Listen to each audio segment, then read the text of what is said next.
The Attack of Gaio, Hellstar Amina और No Longer Human जैसी मांगा का डार्कनेस लेवल तो तुम लोगों ने देख ही लिया होगा।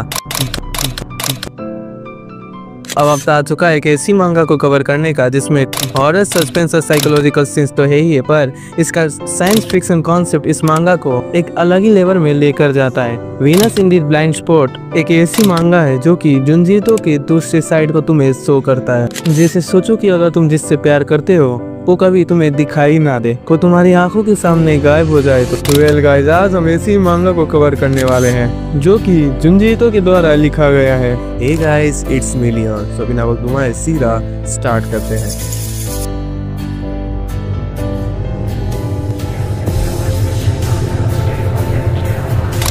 कहानी की स्टार्टिंग में हमें एक लड़की दिखाया जाता है जो कि हाथ जोड़कर बैठी थी मारिको।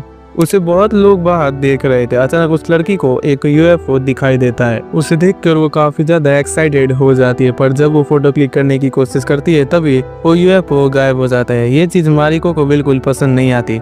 वो उसका फोटो क्लिक करना चाहती थी ताकि वो सबको यकीन दिला सके कि यूएफओ सच में एग्जिस्ट करता है। उसकी नजर बाकी लोग पे पड़ती है जो कि उसे देख रहे थे। मारिको काफी ज्यादा एक्साइटेड हो जाती है और उनसे वो पूछती है कि क्या तुम लोगों ने भी उस यूएफओ को देखा, और सबकी नजर तो मारिको के ऊपर थी। और जब वो सबके पास आने की कोशिश कर रही थी उसी वक्त मारिको गायब हो जाती है, पर उसकी आवाज सभी लोग सुन पा रहे थे। इसे देखकर कोई भी शॉक नहीं था। वेल, मारिको के बारे में हमें पता लगता है ये सब लोग जिसको तुम देख रहे हो ये सब एक रिसर्च ग्रुप के पार्ट है जो कि यूएफओ के ऊपर रिसर्च करते हैं। फिर वो कहती है कि ठीक है, तुम लोग यूएफओ के विटनेस हो, तुम लोगों ने भी उसे देखा होगा। पर यहाँ तक बीमारी को किसी को दिखाई नहीं दे रहा था, पर जब वो अपने घर के अंदर जाती है तब ये सबको वो दिखाई देने लग जाता है। अब हमें एक लड़का दिखाया जाता है जो कि सब कुछ एक्सप्लेन कर रहा था, जिसका नाम था इवाता। वो हमें सब कुछ नरेट करता है। वेल, ये बहुत अजीब बात है कि मैं मारिको को देख नहीं पा रहा और शायद मेरी तरह ये लोग भी मारिको को नहीं देख पा रहे हैं, पर हमें वो नजर आती है जब वो लॉन्ग डिस्टेंस में होती है। पास आते ही वो सबकी नजर में गायब हो जाती है। पर ये केस सबके सामने नहीं है, ये कुछ ही लोग के पर ये केस लागू होती है क्योंकि शायद वी लव हर। ये बहुत बुरी बात है क्योंकि जिसको हम सबसे ज्यादा पसंद करते हैं वही हमें दिखाई नहीं दे रहा। ये तब शुरू हुआ था जब मैं यूएफओ सिंबलाइज होने के बाद एक शो में गया था। उसी वक्त मुझे मारिको दिखाई दी थी और उसी वक्त उसकी ब्यूटी और बोलने के स्वीटनेस ने पहली नजर में ही मुझे उससे प्यार हो गया। वो अपने पापा के साथ आई थी और कुछ दिन बाद एक ग्रुप का इन्वेस्टन होता है जो कि यूएफओ पर रिसर्च करने वाले थे और उस ग्रुप के लीडर थे मारिको के पापा। थोड़े समय बाद ही मैं भी उस ग्रुप का पार्ट हो गया। जो इस ग्रुप में थे सभी लोग मारिको की ब्यूटी की वजह से सभी लोग उसके फैन हो गए और उसकी कान की इयररिंग्स उसे सबसे ज्यादा अलग साइन करती थी और इस ग्रुप में सबसे ज्यादा वही बोलती थी, इसलिए सब लोगों ने उसे लीडर बना दिया गया। पर जब धीरे धीरे यहाँ पर काफी सारे मेंस ज्वाइन होना शुरू हो गए थे तभी फीमेल्स ने इस ग्रुप को लीव करना शुरू कर दिया और उसके पापा ने सोचा कि इस ग्रुप को बंद किया जाए, पर मारिको की वजह से उसने इस ग्रुप को नहीं बंद किया। उसने कहा कि मेरे लिए ये ग्रुप ही सब कुछ है, इसलिए इस ग्रुप को आप बिल्कुल क्लोज मत कीजिए। पर थोड़े वक्त के बाद ही सभी लोगों की नज़र में मारिको गायब होना शुरू हो गया था, जिसकी वजह से वो लोग काफ़ी ज़्यादा प्रॉब्लम में थे। और इसी प्रॉब्लम के बीच एक बंदा नया ज्वाइन करता है जिसका नाम था सानो, और सभी लोग को उससे देखकर काफी ज्यादा चिढ़ महसूस हो रही थी क्योंकि वो मारिको को एकदम आराम से देख पा रहा था। अब स्टोरी की स्टार्टिंग शुरू हो गई है। अब एक मीटिंग वहाँ पर रखा जाता है। वहाँ पर एक बंदा था जिसका नाम था मारा था। वो मारिको को बात कहता है। वो कहता है कि आज हम दूसरे टॉपिक के ऊपर बात करेंगे, एलियन एब्जॉर्प्शन को। मारिको कहती है कि हाँ, ये वही टॉपिक है ना जिसमें एलियंस इंसान को किडनैप कर लेते हैं। मारा था सबका एक्सप्लेन कर रहा था कि मुझे इतने अच्छे से याद नहीं है, पर मेरे पास एक मेमोरी है जो कि वो सबको बताता है। मैं भी एलियन के द्वारा एब्जॉर्ब्ड हो गया था। ये सुनकर सभी लोग काफी ज्यादा ही शॉक थे। वो उसे आगे की बातें बताने लगती है कि जब से मैं किडनैप हुआ तो उसी वक्त से मुझे तुम दिखाई देना बंद हो गई थी। वो कहता है कि I am in love with you.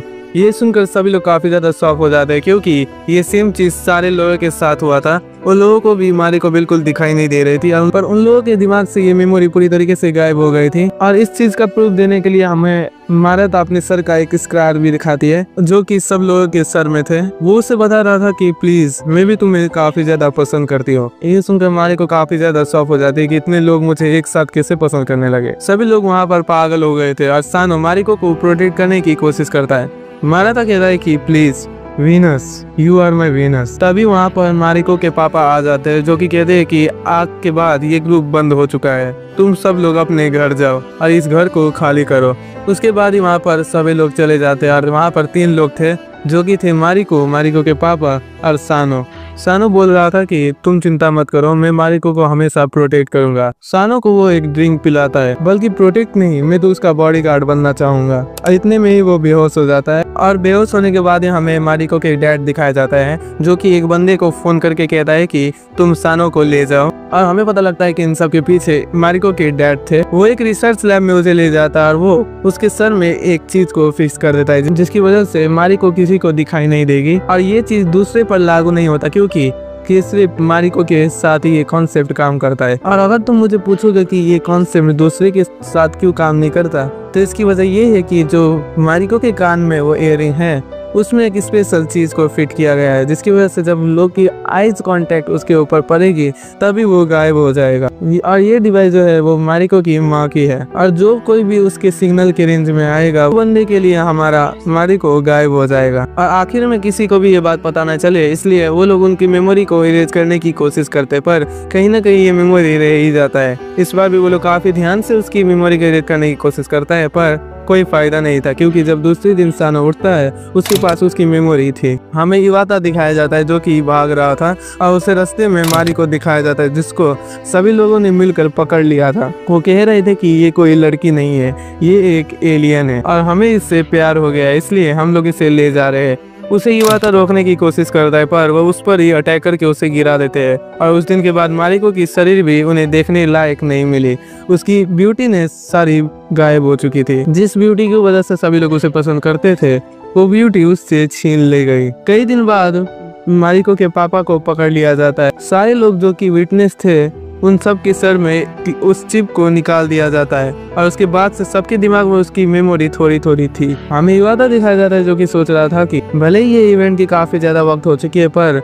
उसकी ब्यूटी का इमेज अभी भी मेरे दिमाग में आती है, जो कि कभी मिटने नहीं वाला।